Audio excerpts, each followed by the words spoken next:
Hello students, आज के session में हम fact and fact plus exam के प्रीवियस ईयर्स क्वेश्चन सॉल्व करेंगे। So let us start with the PYQs। So the first PYQ is, in which city of India the first CFSL or Central Forensic Science Lab of MHA Government of India was established? और options हैं Chandigarh, Hyderabad, Calcutta and new Delhi.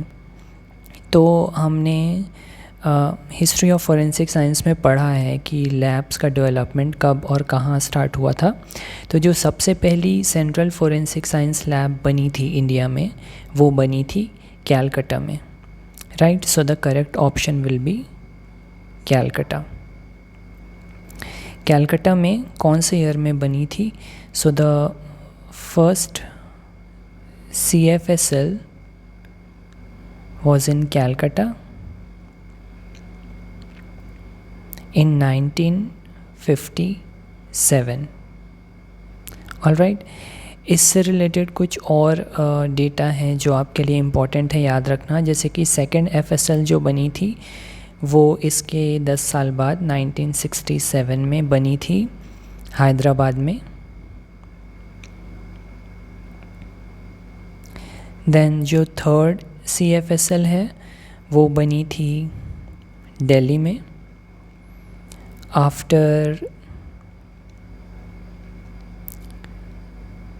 1968 में।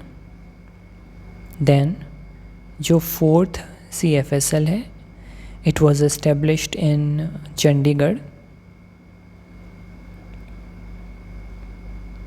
in 1978। तो ये order और ये year याद रखना ज़रूरी है आपको, because these are the central forensic science labs. तो इसमें से क्वेश्चंस आ सकते हैं 57, 67, 68, 78, इस तरीके से आप याद रख सकते हैं। और इससे रिलेटेड एक और फैक्ट है कि जो सबसे पहली फोरेंसिक साइंस लैब या स्टेट फोरेंसिक साइंस लैब जो बनी थी वो भी कैलकाटा में ही बनी थी। So the first state forensic science lab was also in Calcutta in the year 1952। Alright, so Calcutta में 1950s में सेटअप हुई है, स्टेट FSL 52 में, सेंट्रल FSL 57 में। So this was the first question. The second question then, which type of illumination is the best for striated tool marks? Options हैं oblique, normal, axial and parallel। तो striated tool marks के बारे में अगर आपने पढ़ा है तो हमें पता है कि striated tool marks ऐसे होते हैं जो माइक्रोस्कोपिक होते हैं और स्क्रैचेस के फॉर्म में या पैरेलल लाइंस के फॉर्म में बनते हैं किसी भी टूल किसी भी सरफेस के ऊपर। यूजुअली जो सॉफ्ट सरफेस होता है उस पे जब कोई हार्ड टूल का इम्पैक्ट होता है तो उस इम्पैक्ट की वजह से कुछ स्क्रैचेस या लाइंस बन जाती हैं जिन्हें स्ट्रिएशंस कहते हैं, और वो यूजुअली माइक्रोस्कोपिक होती है। तो उनको इल्यूमिनेट करने के लिए जो सबसे बेस्ट लाइट है या इल्यूमिनेशन मेथड है वो कौन सा है, उनको विजुअलाइज करने के लिए, एग्ज़ामिन करने के लिए? तो उसका करेक्ट आंसर है ऑब्लिक इल्यूमिनेशन। ऑब्लिक इल्यूमिनेशन को रेकिंग इल्यूमिनेशन भी कहते हैं। रेकिंग इल्यूमिनेशन, ठीक है। तो ऑब्लिक इल्यूमिनेशन होता क्या है? ये एक एंगल पे, एक पर्टिकुलर एंगल पे लाइट को फोकस किया जाता है, एक पर्टिकुलर एंगल पे। तो इससे क्या होता है कि जो स्ट्रिएशंस हैं, माइक्रोस्कोपिक जो लाइंस होती हैं, उनमें कुछ रिजेस एंड ग्रूव्स होते हैं। रिजेस एंड ग्रूव्स, या फिर आप इसको हाइट एंड डेप्थ भी बोल सकते हो। ये जो हाइट एंड डेप्थ होंगे, इनमें जब हम ऑब्लिक इल्यूमिनेशन करते हैं, एक एंगल से लाइट फोकस करते हैं, तो इनमें शैडोज़ बनती हैं। शैडोज़ बनने से क्या होता है कि एक कंट्रास्ट डेवलप होता है और ये जो लाइंस हैं वो ईज़िली विजिबल हो जाती हैं। तो जब वो ईज़िली विजिबल हो जाती है तो उनका एग्ज़ामिनेशन ईजी हो जाता है under the microscope. Alright, so ये हो गया second question. Then the next question is corpus delicti means. Options हैं body of crime, corporal punishment for dereliction of duty, detection of chemical compounds and exhumation of corpse. तो corpus delicti जो term है ये एक Latin term है, इसका मतलब होता है body of crime. So option A is correct, body of crime. तो ये जो वर्ड है कॉर्पस डेलिक्टी, इसमें कॉर्पस का मतलब होता है बॉडी एंड डेलिक्टी का मतलब होता है क्राइम।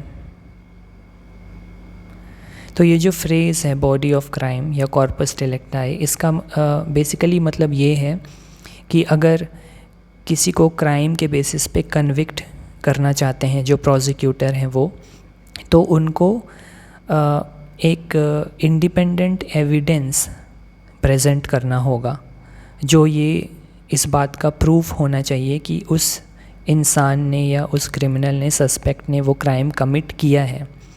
और ये किसी कन्फेशन के बेसिस पे नहीं होना चाहिए, ये सिर्फ किसी एक कन्फेशन पे रिलाई नहीं करता है, क्योंकि कन्फेशन जो है वो झूठा भी हो सकता है या प्रेशर में दिया गया हो सकता है।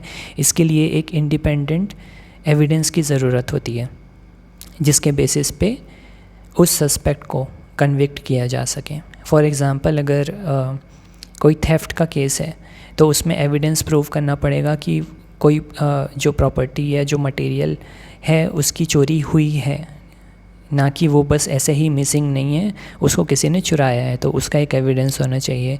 या फिर अगर आर्सन का केस है तो उसमें एक एविडेंस होना चाहिए कि किसी ने आग लगाया है, एक ह्यूमन इंटरवेंशन से आग लगी है, ना कि ऐसे नेचुरल कॉज से या एक्सीडेंटल फायर हो गया। ठीक है, तो इसका कॉर्पस डेलिक्टी का बेसिकली मतलब ये है। So the next question is the first GEQD office in India was started at which place. इसके ऑप्शंस हैं शिमला, कोलकाता, हैदराबाद एंड दिल्ली। तो जो पहला GEQD government examiner of question documents office जो इंडिया में स्टार्ट हुई थी वो कहाँ पर हुई थी? तो वो हुई थी शिमला में। करेक्ट ऑप्शन इज़ ए, और ये हुई थी 1906 में। ऑलराइट, और इससे रिलेटेड एक और क्वेश्चन है या एक और फैक्ट है जिसमें आप स्टूडेंट्स कंफ्यूज हो सकते हैं, और वही क्वेश्चन हमारा नेक्स्ट क्वेश्चन है, तो उसको देख लेते हैं। In which year the first lab of GEQD was set up in India. तो यहाँ पर जो पहली लैब GEQD की बनी थी उसके बारे में पूछा गया है। ये क्वेश्चन था इसके पहले वाला, first GEQD office was started at which place. तो GEQD की जो पहली ऑफिस थी, ऑफिशियल जो GEQD था वो शिमला पे स्टार्ट हुआ 1906 में, लेकिन उसके पहले एक फर्स्ट GEQD लैब भी बनी थी इंडिया में जो शिमला में नहीं थी, and that was in Bengal, and in 1904 it was established. तो करेक्ट ऑप्शन जो है वो 1904 है। ठीक है, और ये बंगाल में सेटअप हुई थी, और इसका नाम कुछ था office of government handwriting expert.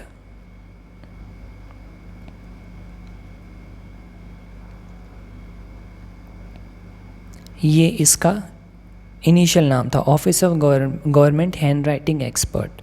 Bengal में हुई थी सेटअप 1904 में।